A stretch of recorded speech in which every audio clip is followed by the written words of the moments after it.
Baik, terima kasih Ibu Afi. Saya Ciplis Gema Koriah, dosen Fakultas Ekonomi dan Bisnis Universitas Jember.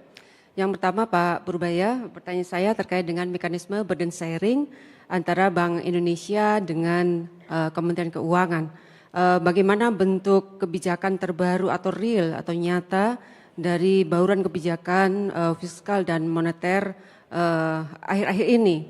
Yang pertama adalah terkait dengan dana 200 triliun ke Himpara Pak. Kemudian yang kedua adalah salah satu fasilitas dari Bank Indonesia adalah kebijakan likuiditas makroprudensial di mana terjadi penurunan fasilitas dari GWM, giro wajib minimum, dari 9% ke 4%. Artinya berarti itu akan menambah likuiditas di pasar Pak.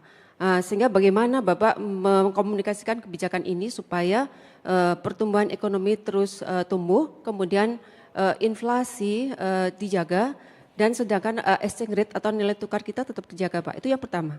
Kemudian yang kedua adalah bagaimana pemerintahan saat ini yang Bapak pimpin itu dapat sebisanya mengintegrasikan prinsip ESG Pak, environment, social dan government. Okay.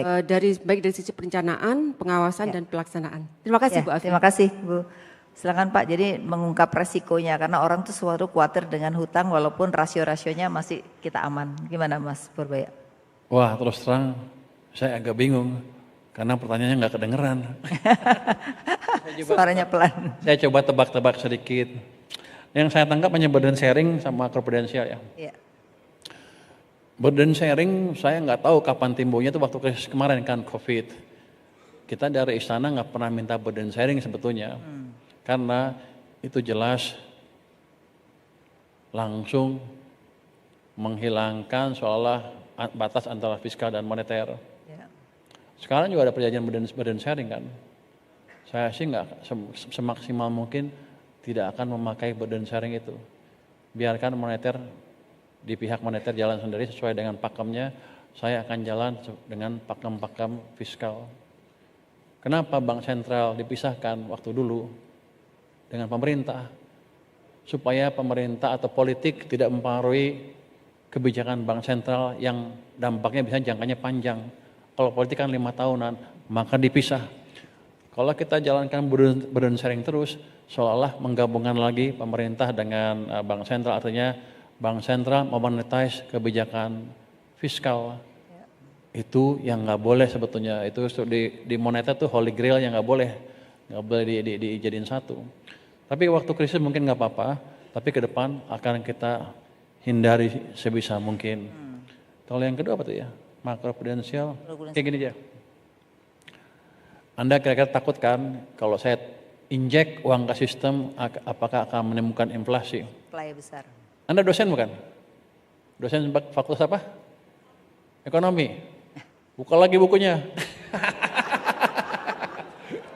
Jadi gini, nggak apa-apa. Itu tapi pertanyaan bagus sekali.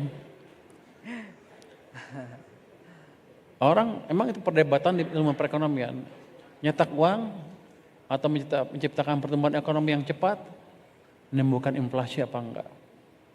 Itu debatnya namanya neutrality of money. Apakah uang netral apa tidak? Ada yang bilang udah pakai rumus-rumus, iya netral. Artinya kalau Anda cetak uang, maka Anda akan mendorong inflasi, kira-kira gitu kan. Tapi nggak selalu seperti itu. Karena kalau seperti itu maka Bank Sentral Dunia nggak ada gunanya. Yang mereka kendalikan adalah uang, kadang-kadang dicetak, kadang-kadang dikurangin untuk menciptakan pertumbuhan. Ada teori yang lebih bagus, yang lebih advance untuk menjelaskan apa yang terjadi di perekonomian. Mereka bilang gini, kira-kira demand full inflation tidak akan terjadi ketika laju pertumbuhan ekonomi Anda berada di bawah laju pertumbuhan ekonomi potensialnya. Indonesia berapa? Kalau kata orang-orang 5, kalau kata saya nggak cukup. Kalau 5 itu tidak cukup untuk menyerap usia tenaga kerja yang masuk usia kerja setiap tahun. Sekarang 5, kenapa penganggurannya turun? Karena kerjanya informal kan. Desain ekonomi nggak seperti itu. Kita nggak mau warga negara kita kerjanya di informal. Kalau bisa semuanya kaya di sektor formal. Jadi kita harus ciptakan pertumbuhan yang lebih cepat. hitung-hitungannya berapa jadi potensial growth-nya. Untuk sekarang mungkin 6,7%. Jadi kita harus tumbuh di situ. Apa tuh? Nilainya 10. Saya nilainya 10 katanya. Harus tumbuh di sekitar di 6,7 minimal untuk menyerap tenaga kerja yang memasuki usia kerja di sektor formal. Jadi saya bukan bicara tenaga kerja yang kurang terjamin masa depannya. Kita ngomong yang sektor formal yang terjamin masa depannya. Kayak gitu. Nanti kalau pertumbuhan ekonomi di atas sana dalam beberapa tahun baru timbul apa yang disebut demand pull inflation. Kalau sekarang terlalu dini, karena selalu setelah krisis kita nggak pernah tumbuh 6,5%. Jadi banyak tenaga kerja kita yang masih nganggur atau kerja pun di sektor informal, bahkan sarjana loh banyak yang seperti itu. Jadi Anda nggak usah takut kita tumbuh terlalu cepat sekarang, justru kita harus tumbuh lebih cepat supaya kita semua bisa kaya bersama. Iya, terima kasih.